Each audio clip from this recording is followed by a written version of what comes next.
બન્યું છે, કોઈના પરસેવાથી તૈયાર થયું છે, તે પૂર્વ અમદાવાદનો પરસેવો છે. એટલે પહેલી બાજુનો અમદાવાદની જે ગાડીઓ ફરે છે, પહેલી બાજુના અમદાવાદની જે ચકાચોંધ છે, પહેલી બાજુના અમદાવાદની ઊંચી ઇમારતની બિલ્ડિંગો છે, એના મૂળમાં આપણો પરસેવો છે, આપણું લોહી છે. ભોજ ચોર ગદ્દી છોડ આનારો એટલા માટે કે સરસપુરમાં ગોમતીપુર ચારકોણા કબ્રસ્તાન પાસે, ઈસનપુરમાં માલધારી સમાજના ઓઢવ વિસ્તારમાં, સુભાષપ્રીતિ ઠાકોર સમાજની વસ્તીમાં, ચાંદખેડા મોટેરા દલિત અને માલધારી ઠાકોર સમાજની વસ્તીમાં, ચંડોળાના મુસ્લિમ સમાજની વસ્તીમાં આ સરકાર રાત દિવસ બુલડોઝર ફેરવી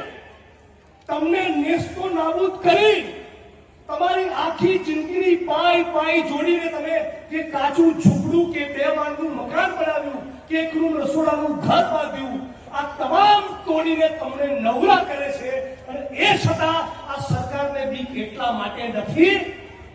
કે 5 કરોડ લોકો